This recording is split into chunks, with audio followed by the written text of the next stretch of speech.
নমস্কার, আমি reiki master Pinaki Ranjan Chowdhury বলছি। আশা করি আমার সমস্ত রেকি চ্যানেল ভালোই আছো।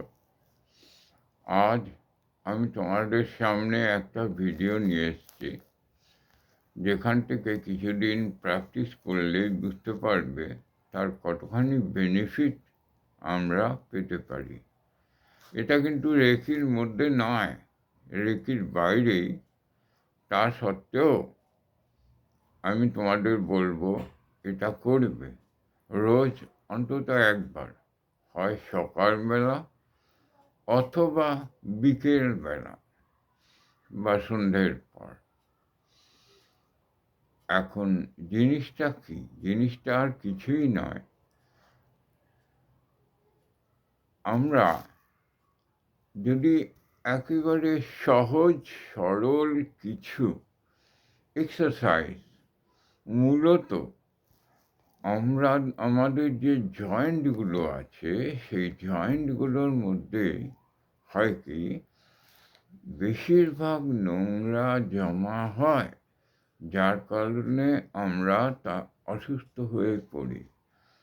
এছাড়া তো সারা শরীরে নোংরা জমা হয়, কিন্তু মূলত জমা হয় সেটা জয়েন্টগুলোতে। ফলে আমাদের শরীরের যে জয়েন্ট আছে, জয়েন্টগুলোর জন্য যদি সিম্পল এক্সারসাইজ কিছু করি, সেই এক্সারসাইজগুলো আমাদের ওই নোংরাগুলোকে খুব তাড়াতাড়ি বের করে দেয়। এবং সেই নোংরা যখনই তাড়াতাড়ি বেরিয়ে যায়, তারপর আমরা যখন রেকি প্র্যাকটিস করি, তখন হয় কি, এটা আমার পরীক্ষালব্ধ ফল, বা আমি প্র্যাকটিস করে এটা পেয়েছি। হয়তো অন্য কারা ইউজ করে আমার ঠিক সেভাবে বলতে পারবো না। তো তাতে হয় কি, যা রেখে প্র্যাকটিস করছি, যে এনার্জিটা আমার পাওয়ার কথা, থাকার কথা, নর্মাল করছে, তার থেকে অনেক বেশি এনার্জি আমার ভেতরে স্টোর করতে পারি, এবং যার ফলে আমাদের শরীর অনেক তাড়াতাড়ি সুস্থ করে ফেলতে পারি, এবং আমরা অনেক বেশি শক্তিশালী হতে পারি এবং কম সময়ের মধ্যে। এবং এই জিনিসটা আমি আমার সমস্ত চ্যানেল বা আরও কেউ যারা রেকি করে, যারা এই এক্সারসাইজটা করে না, তারা যদি করে, তারা অনেক বেশি বেনিফিট পাবে। এই আশাতেই আমি এই ভিডিওটা করছি, তোমাদের মধ্যে পাঠাচ্ছি। 1 নম্বর, তাহলে 1 নম্বর কোথার থেকে জয়েন্ট আছে না, শোল্ডার জয়েন্ট। শোল্ডার জয়েন্ট না, সরি, নেক জয়েন্ট। নেক জয়েন্ট, এটাকে নিচে এবং ওপরে, নিচে ওপরে 8-10 বার করলেই অনেক দেখবে বেরিয়ে যাবে। ঠিক তারপরেই সেকেন্ড হবে কি, সাইড ওয়াইজ। প্রথমে ওপরে নিচে, তারপরে সাইড ওয়াইজ 8 থেকে 10 বার, এই দুটো করবে।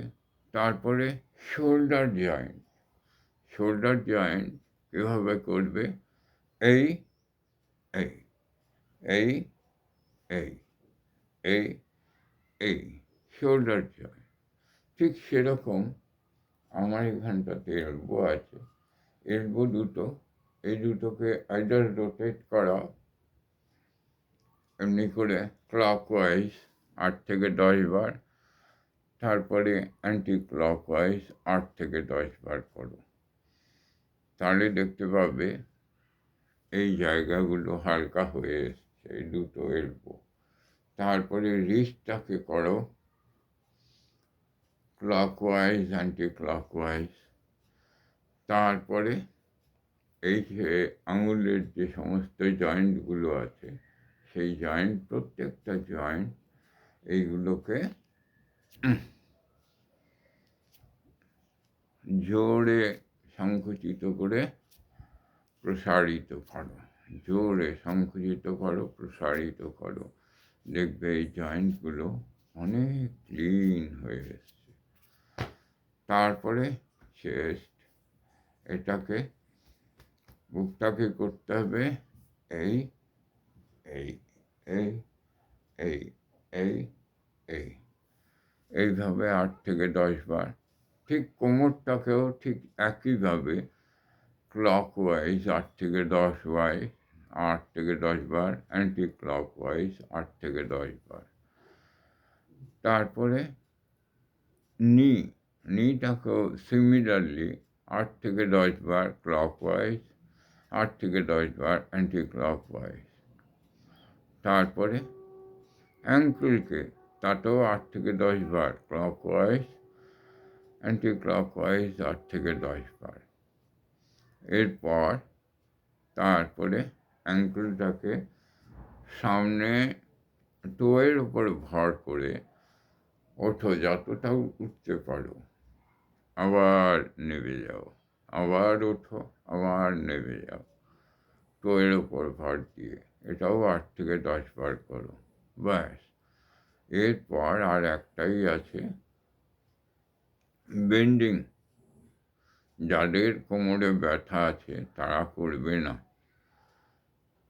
ওপর থেকে নিচে, ওপর থেকে নিচে এই হাত দিয়ে পায়ের বুড়ো আঙুল টাচ করো যদি সম্ভব হয়, কিন্তু সাবধান, কোমরে ব্যথা থাকলে সামনের দিকে ঝুঁকবে না।